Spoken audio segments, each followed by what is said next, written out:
जय जिनेंद्र जी। जय जिनेंद्र मैम। कैसे हो गए फ्रेश? हाँ हाँ, बिल्कुल।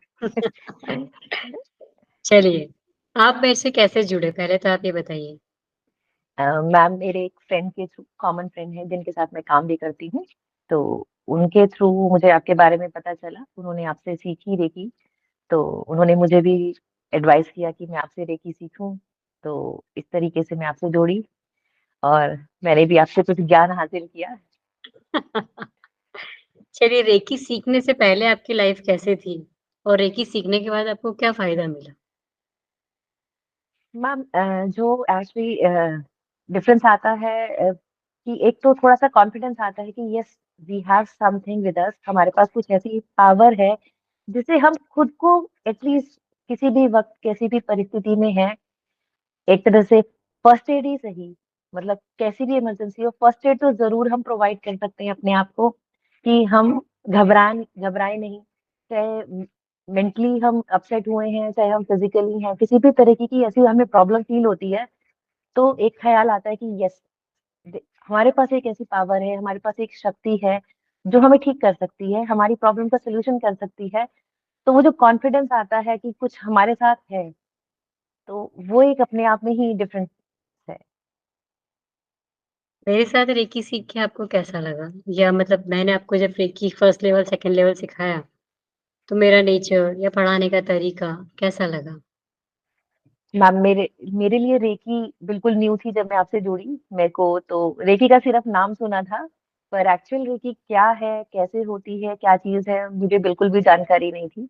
तो आप मेरी पहली गुरु थी जिनसे मुझे रेकी के बारे में ज्ञान मिला, एक और मुझे टीचर को बहुत टीचर मिला, हाँ? हाँ, टीचर को टीचर मिला, दैट वाज टीचर्स डे।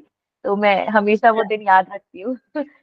तो ओके, टीचर्स डे मेरी के दिन पह, ही मिला था। हाँ, मेरी पहली क्लास आपके साथ टीचर्स डे के दिन थी, तो हमेशा के लिए यादगार दिन रहेगा। और मैंने अपने जीवन में एक नई चीज सीखी, नया ज्ञान सीखा, और आपके साथ बड़े कंफर्टेबली, बड़े अच्छे तरीके से आपने सिखाया, कि ऐसा नहीं लगा कि कोई एक बहुत बड़ी चीज, जैसे हम कोई भी नई चीज सीखने जाते हैं तो एक बार के लिए डर लगता है कि पता नहीं हो पाएगा कि नहीं हो पाएगा। छोटे से बच्चे को मैं सिखाती हूँ, सालों से सिखाती हूँ, तो मैं समझती हूँ कि जब हम बच्चों को कुछ नई चीज सिखाते हैं, तो नई चीज से हमेशा एक डर अंदर से रहता है। तो मुझे भी लगता था कि पता नहीं मैं कर पाऊंगी कि नहीं, क्या है क्या नहीं है, बिल्कुल अनअवेयर थे। पर आपने बड़े कंफर्टेबली, बड़े आराम से तरीके से, कॉन्फिडेंस के साथ, मतलब जो आपके अंदर कॉन्फिडेंस है, जो आपने उस चीज को सीखा हुआ है, वो एज इट इज हमें दिया, कि हम भी ये चीज मान लें कि हाँ, हम कर सकते हैं, और जो शक्ति आपके पास है, आपने अटेन की है इतने सालों से, उसका कुछ अंश हमने भी डाल ही दिया है। भाग दौड़ वाली जिंदगी है तो दिमाग उससे भी तेज आगे भागता है, लेकिन फिर रुक जाता है। अगर हम कोशिश करते हैं, प्रयास करते हैं, तो वो रुकने के कगार पे आता है, तो लगता है कि नहीं, हाँ, कुछ चेंजेस आ रहे हैं। और हाँ, थोड़ी सी मन को शांति है कि चीजें ठीक हो रही हैं। क्या लोगों को साधना करवानी चाहिए या अपने आप करने के लिए छोड़ देना चाहिए? वैसे तो मैं, मेरे ख्याल से पहले तो करवानी ही चाहिए, क्योंकि कोई भी चीज जब बदलाव होती है ना, तो जैसे मैं अपना ही एक्सपीरियंस दूं, तो मन नहीं टिकता है। अपने आप अगर छोड़ दिया जाए ना, तो वही होता है कि कोई, हम उसको कर ही नहीं सकते हैं जब हमारे साथ कोई, क्योंकि हमारा मन, हमारा विचार भटकाव में होते हैं। ये एक तरह की साधना ही है।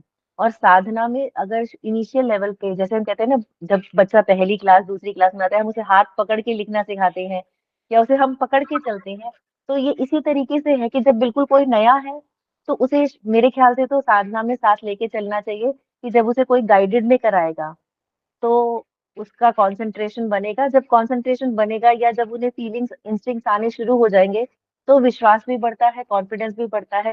तो मेरे ख्याल से तो सही है। कि साधना की क्लास लेनी चाहिए? बिल्कुल। ठीक है, आप रेकी को कितने मार्क्स देना चाहेंगे 1 से 10 में से? मैं पूरे ही मार्क्स दूंगी। बिल्कुल भी नहीं, इतनी अच्छी विद्या है, और सबको सीखनी चाहिए। अगर आप चाहे प्रोफेशन नहीं भी करना चाहते, मेरे ख्याल से ये एक ऐसा ज्ञान है, क्योंकि हम सब इंसानों के पास कोई ना, ये एक शक्ति है जो हमें सही राह दिखाती है, गलत से रोकती है, सही जगह पर रखती है। तो अगर हर एक इंसान ये सीख जाएगा कि हमारा सही रास्ता क्या है, हम कैसे उस पर चल सकते हैं और हम अपने आप को गलत से बचा सकते हैं। तो मेरे ख्याल से ज्ञान सभी को सीखना चाहिए, अपने लिए तो ज़रूर सीखना चाहिए।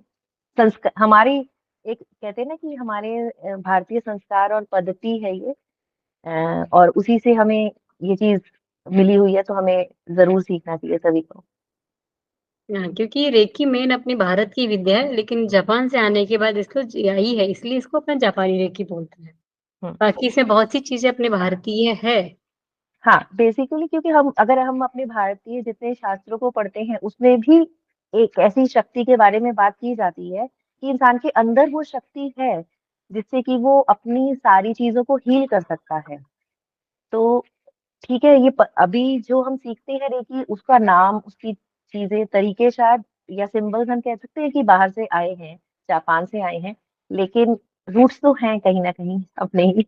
हाँ, वही क्या है कि रूट तो अपने इंडिया का ही है, भारत का ही है। वो थोड़ा-सा चेंज होके आ गया, वे हाँ चेंज जी। कर गया। हाँ, तो चाहूँगी कि सभी इसको सीखें और अपने जीवन को भी अच्छा बनाएँ, अपने आस-पास वालों को भी, अपना पूरा वातावरण, एनवायरनमेंट अच्छा बनाएँ। पॉज़िटिविटी क्रिएट होगी, जब एनवायरनमेंट पॉज़िटिव होगा, थॉट्स पॉज़िटिव होंगे, तो सबको ही अच्छा लगेगा। हाँ, तो ये आपकी छोटी-मोटी समस्याएँ तो ऐसे ही ठीक हो जाएगी। बिल्कुल। आपको मेरे साथ जुड़ के कैसा लगा? अच्छी वाइब्स आती हैं आपके साथ जुड़ के। आप इतने सोबर, इतने पेशेंटली सब कुछ करते हो और जिस तरीके से आप बात करते हो, तो मुझे लगता है कि मुझे एटलीस्ट अपनी टीचिंग में ये ज़रूर सीखना चाहिए आपसे कि, और वो शायद आपकी जो आपने इतनी साधना की है, उसका भी प्रभाव है कि आप एक पीस ऑफ माइंड में रहते हो, आपको ऐसा स्ट्रेस नहीं होता। तो मैं ज़रूर आपसे ये चीज़ सीखती हूँ कि कितनी भी परेशानियाँ हो, लेकिन अगर हम अपने माइंड को थोड़ा-सा रिलैक्स रखते हैं, तो समाधान मिल जाती है। समस्या अपनी है तो समाधान भी अपना ही है। बिल्कुल। चलिए ठीक है, थैंक यू। बहुत अच्छा बोला आपने। थैंक यू, जय thank you. Jinendra. Thank you, जय दिनेश। तो थैंक यू वेरी मच।